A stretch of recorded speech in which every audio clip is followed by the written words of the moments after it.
l'émission Rencontre est rendue possible grâce à la participation de Décor RT, créateur d'ambiance.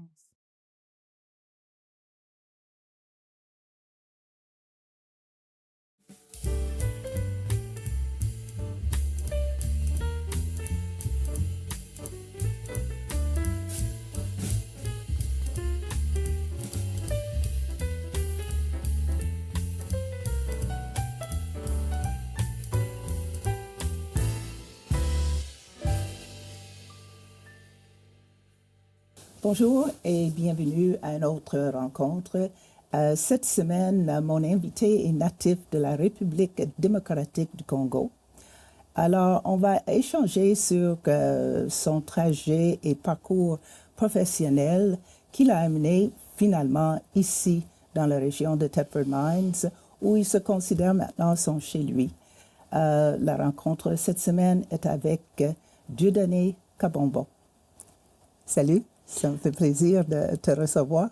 Bonjour Thérèse, ça me fait plaisir aussi d'être invitée ce soir. Ton nom, Dieudonné, je ne sais pas si c'est un nom commun dans ta région, mais je sais que c'est significatif. Effectivement. Peux-tu expliquer un peu? Au fait, mon prénom Dieudonné, il est significatif par rapport au contexte un peu familial. C'est qu'avant moi, il y a eu plus de filles. Puis quand ma mère a longtemps attendu avoir un garçon et on m'a eu finalement, qu'on a donné le nom de Dieudonné, ça veut dire que Dieu a donné un fils maintenant. Il a entendu les prières. Il a entendu les prières de ma mère. OK, c'est bien. Donc, ce n'est pas nécessairement un nom très commun, nécessairement. C'est un nom que ta mère a ressenti et elle a donné. C'est pas un nom très original parce que on le retrouve quand même. Il y en a qui ont adopté ce nom aussi avant moi, avant que ma mère ne me le donne, mais il est significatif par rapport à la famille. Par rapport à ça. Je sais que on va parler de ton parcours, puis on va élaborer, mais je suis sûre que l'éducation était importante dans la famille. Effectivement. Ton père, tu m'as dit, c'était un professeur, mais il avait travaillé, je pense, dans les mines, mais il était devenu professeur, ingénieur dans les mines. Oui, effectivement. En fait, mon père a eu à parfaire ses études en France, à l'école de mines de Nancy, parmi les premières promotions. Donc, il a eu à travailler dans les mines de charbon en France, il a eu à enseigner en France, c'est là qu'il a commencé sa carrière académique. Mais plus tard, vers les années 60-65, je crois, qu'il a décidé finalement de retourner au pays parce qu'il y avait ce besoin d'encadrer aussi les jeunes dans le même secteur, dans le même domaine minier. Donc, depuis ces années, il est professeur à temps plein à l'université de Mbuji-Mayi et il enseigne dans bien d'autres universités en Afrique, dans mon pays aussi. Et toi, tu as suivi ces traces parce que toi, tu as étudié et diplômé en génie des mines. Mm-hmm. Là-bas, je pense que tu avais parlé que c'était des mines de cuivre. Mais c'est les informations puis tes études, mais ça peut être transféré quand tu fais la recherche, parce que toi, tu étais surtout dans la recherche. Effectivement, moi j'ai été passionné par les mines parce que je voyais mon père d'abord enseigner des étudiants en génie des mines, mais en même temps, très jeune, il nous faisait visiter, il nous faisait faire des visites minières, il nous apportait des petits jouets, des camions bennes, et c'était des cadeaux, en fait, qu'il nous offrait. Puis très jeune, j'étais passionné par cela, et c'est comme ça que j'ai suivi vraiment son cursus d'ingénieur. J'ai fini aussi comme ingénieur minier à l'université de Mbuji-Mayi en 2011, et c'est ça, justement.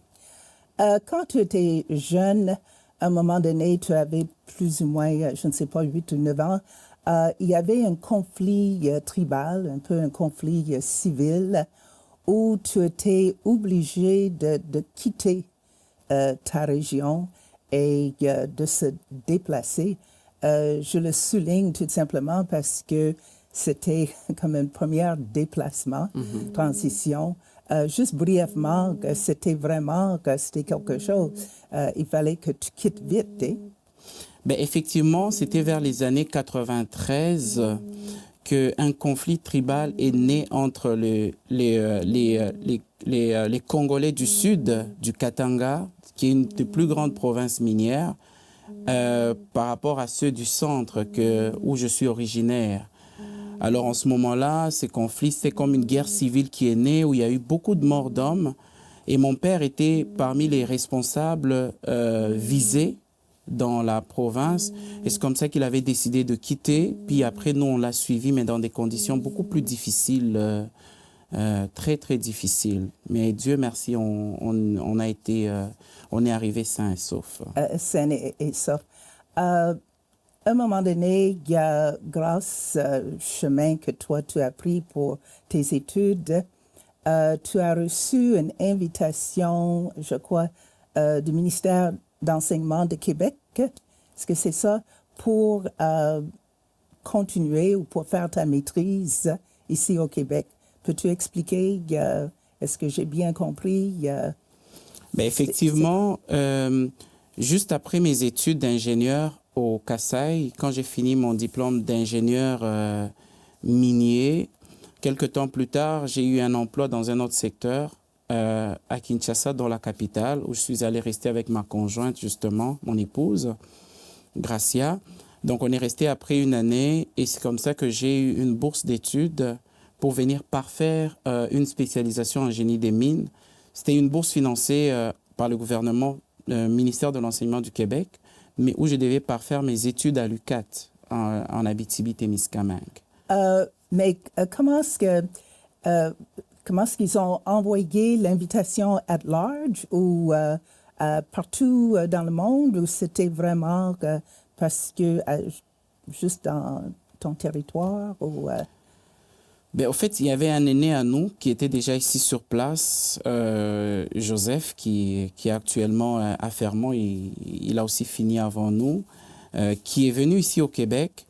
Et à son arrivée, il était quand même informé de plusieurs possibilités de parfaire les études. C'était un de mes encadreurs déjà en Bujimaï. Oh, okay. Quand il est arrivé, c'est lui qui nous a tenus informés. Il m'a dit, Dieudonné, il y a des bourses d'études. J'ai envie que tu viennes parfaire tes études.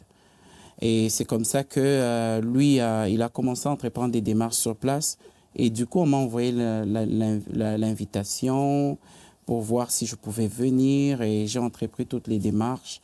Et c'est comme ça que j'étais venu. Et c'est quelque chose que tu trouvais intéressant, changer de pays comme ça, que ça ne te dérangeait pas? Ben, ça ne me dérangeait pas beaucoup parce que moi, je suis de nature un peu curieux. J'aime toujours aller des challenges en challenge. Ça n'a jamais été facile aussi, ma vie. Donc, je suis un peu habitué à ça. C'était quand même, pour moi, découvrir quelque chose de nouveau, de différent, une nouvelle vie que j'ai finalement adoptée, aimée. En tout cas, comme tu as dit, parce que tu étais dans la recherche, puis je pensais, mais sans doute tu as fait la recherche sur le Québec et tout, mais tu m'avais dit entre la théorie et la réalité, c'est deux choses complètement différentes. Donc, tu viens toute seule pour direction Québec, mais tu m'as expliqué que l'avion, tu t'atterris à Toronto. Et ça n'a pas très bien commencé parce que tu as manqué l'autre avion vers Québec. Donc, explique un peu les débuts quand tu es arrivé. Oui, ça n'a pas été facile comme tout nouvel arrivant. Au fait, quand moi j'ai fait la recherche pour savoir un peu plus sur le Québec, je pense que c'est la difficulté que plusieurs ont aussi. C'est que moi, je ne savais pas différencier la ville de Québec de la province du Québec. Pour moi, il n'y avait qu'un seul Québec. Et c'est comme ça, quand j'ai eu à acheter mon billet, j'ai acheté un billet pour Québec. Québec, OK. Donc, et moi, je ne savais pas que j'achetais pour Québec City alors que j'allais en Abitibi-Témiscamingue. Oh, et c'est comme ça que mon premier vol, je l'ai pris jusqu'à Toronto. mais je n'étais pas anglophone et je voyais tout le monde aller vite. Il n'y avait personne qui regardait personne. Donc, c'était un peu difficile pour moi de me renseigner au point où, vous savez, même les sorties, il fallait savoir sur son billet quelle est la prochaine sortie, les correspondances. Et c'était un peu plus difficile. Donc, ça m'a pris tellement le temps de me renseigner à l'aéroport que j'ai dû manquer le premier vol qui devait m'amener vers Québec-Ville. Et tu étais loin encore d'Abitibi. Et j'étais encore loin d'Abitibi. Et le deuxième vol, je l'ai eu plus tard. J'ai eu un deuxième vol plus tard qui allait vers Québec. Et là même, je n'avais même pas de manteau d'hiver parce que pour moi, l'hiver, ça ne me disait pas encore très grand-chose. Arrivé à la ville de Québec, un aîné, l'aîné Joseph, qui est venu me chercher, mais quand il m'expliquait tellement des choses, moi, il n'y avait rien. Tout était flou encore dans mon esprit, que ce soit la monnaie, la nourriture. Avec tous les décalages horaires, on avait au moins un décalage de 7 à 8 heures de temps.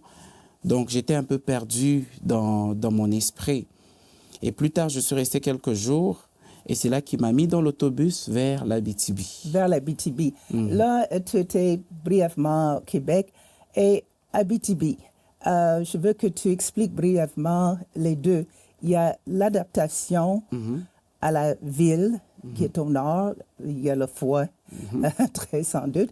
Et l'adaptation au travail. Qu'est-ce que tu faisais comme travail et tout? D'abord, l'adaptation était difficile parce que la première des choses, c'est que j'étais seul. Je ne connaissais pas vraiment grand monde et tout était nouveau pour moi. L'année, je suis arrivé en février 2013.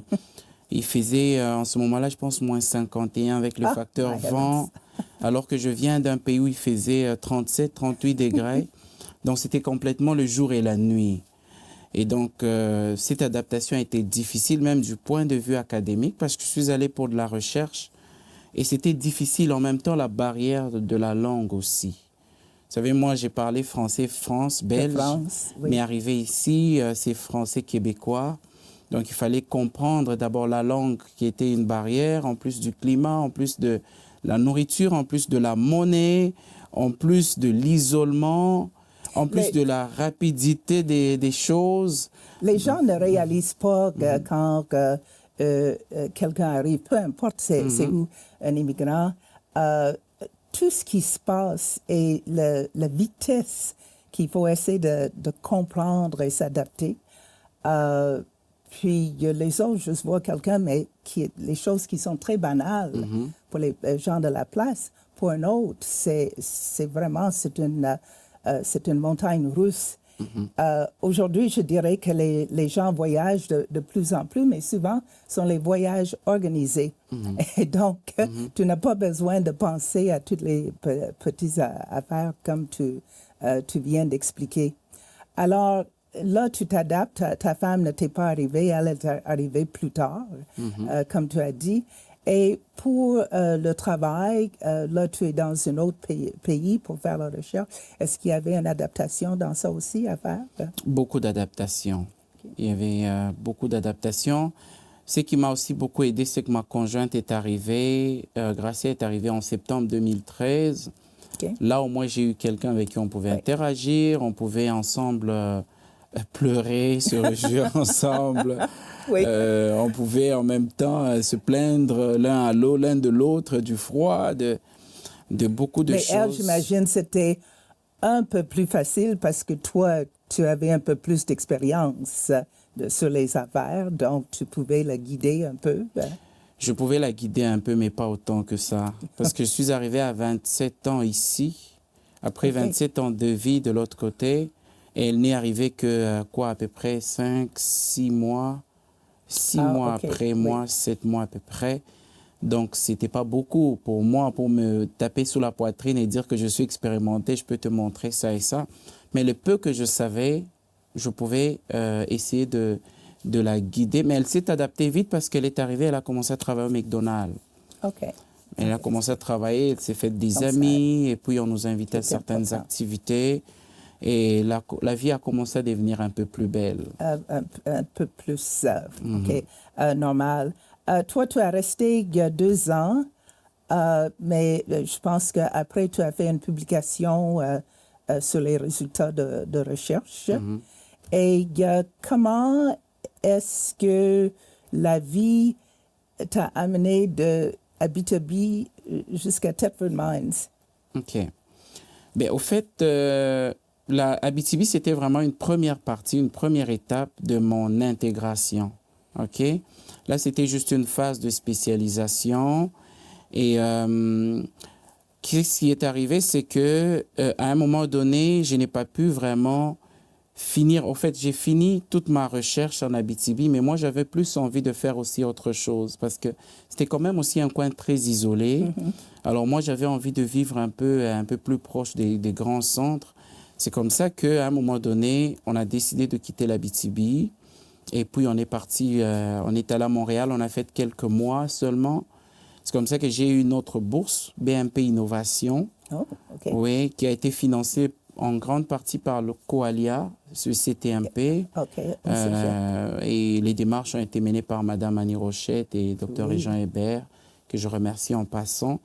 Donc, ils m'ont beaucoup aidé dans les démarches et j'ai eu une autre partie de bourse du gouvernement fédéral et provincial pour maintenant parfaire une maîtrise en génie chimique à l'Université Laval, mais en travaillant chez Coalia dans les laboratoires. En même temps, donc tu as pu continuer à travailler et travailler sur ma recherche. Effectivement. Tout ça.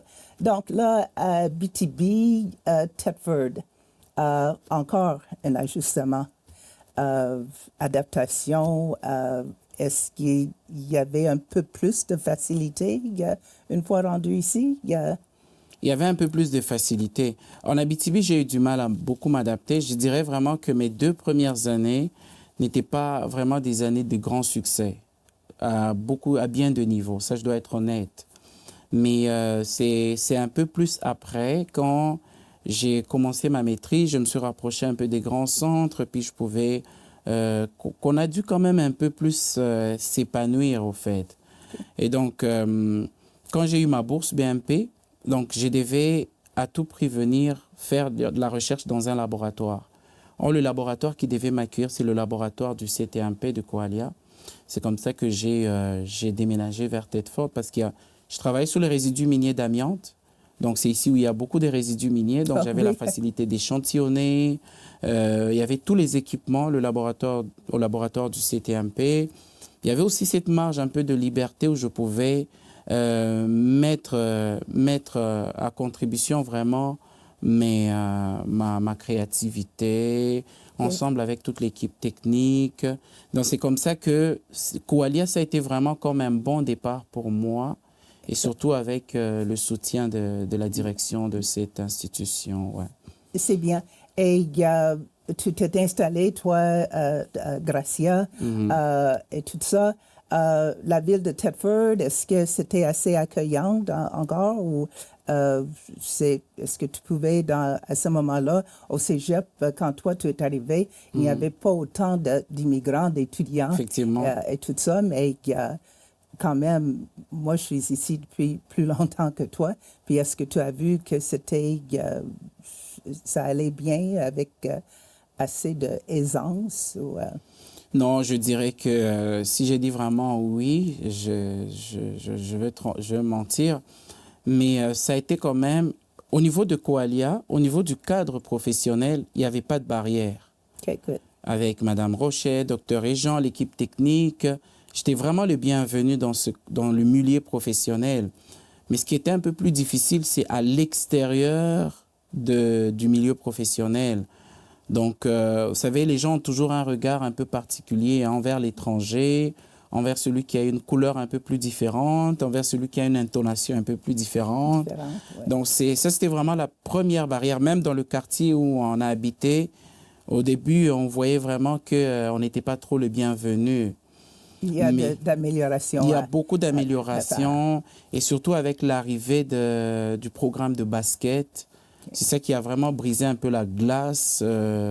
Et nous, facilement, après une année ou deux, on s'est fait des amis, on a créé une association africaine.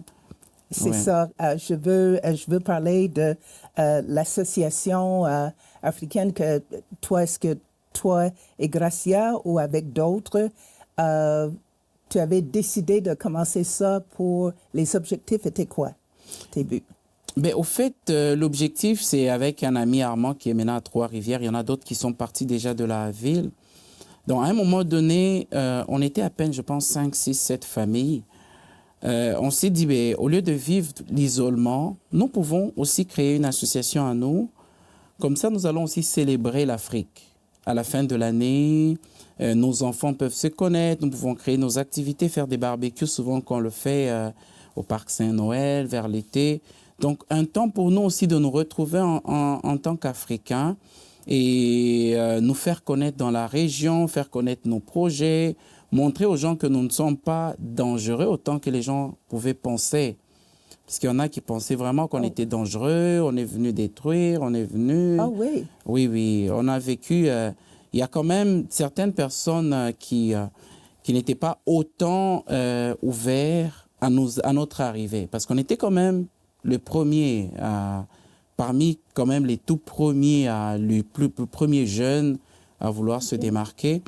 Mais plus tard, on a vu vraiment que les gens commençaient Il y avait une ouverture. Une ouverture, on s'est fait des amis de la place. Et, vous savez, c'est à partir de ces amis-là qu'on a commencé à s'ouvrir, l'église Bon-Berger. Donc, on a vu que c'est avec le temps que les gens commençaient à nous faire plus confiance qu'à l'arrivée. Alors, c'est pas quand tu as organisé l'association, c'était pas pour s'isoler puis rester juste en groupe, mais pour aider les gens à s'intégrer et aussi donner une chance aux résidents, les gens de la place, de nous vous découvrir. connaître. Parce qu'on organisait même des activités, on a invité des gens de la place, justement, à pouvoir nous connaître un peu plus, découvrir nos plats africains, notre culture, notre façon de faire. Et on l'a fait, ça marchait. OK. Oui. Le temps passe très, très vite. Je vais juste souligner que tu as travaillé aussi chez Fournier plusieurs années. Puis là, tu as vraiment trouvé que c'était une famille qui t'a supporté, surtout dans une période difficile parce que tu as dit que tu as perdu un enfant. Mais là, tu as trouvé, il y avait le côté positif que tu as trouvé vraiment une famille chez Fournier. Ouais, je dirais vraiment Fournier, c'est pas une compagnie, mais c'est une famille. Ah, c'est bien dit. Ouais, c'est vraiment une famille Fournier. Parce que j'ai eu la grâce de connaître M. Fournier personnellement. J'ai eu même à avoir quelques photos avec lui à mes débuts. C'est un homme qui m'a parlé et qui m'a personnellement encouragé. Il m'a parlé un peu de son histoire. Et même la famille Fournier, ils me connaissent. C'est des gens qui m'aiment très bien. Sa fille Brigitte, Daniel et même Harold, qui est l'actuel président. C'est vraiment quelqu'un de très fantastique. Et donc, moi, quand j'ai été accueilli chez Fournier, je n'ai pas été accueilli vraiment comme un employé, mais comme un fils, comme un frère. Oui, donc, j'ai appris les ABC du professionnel là-bas, comme responsable de laboratoire quand j'ai été embauché. Et puis après, chercheur scientifique, après responsable d'expérimentation. Pendant 5 années, près de 5 années que j'ai été chez Fournier, c'était vraiment une super belle expérience. Et maintenant, tu travailles où? C'est chez Englobe. Je travaille pour Englobe. Pour Englobe présentement. Il reste à peu près 2 minutes. Tu as des enfants, tu as 4 enfants. Ils sont vraiment des Québécois. Effectivement. Effectivement. Et tu vas inculquer quoi, très brièvement, dans tes enfants, tes valeurs? Ben, moi, ce que j'aimerais plus inculquer dans mes enfants, mes 4 enfants, que j'aime beaucoup d'abord, je les aime énormément.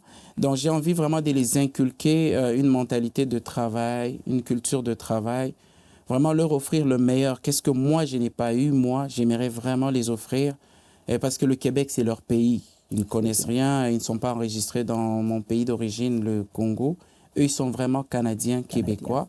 Donc, j'ai envie vraiment de les inculquer la mentalité, de travailler, de construire ce pays, de contribuer positivement à l'avancement de ce pays qui est le leur, justement.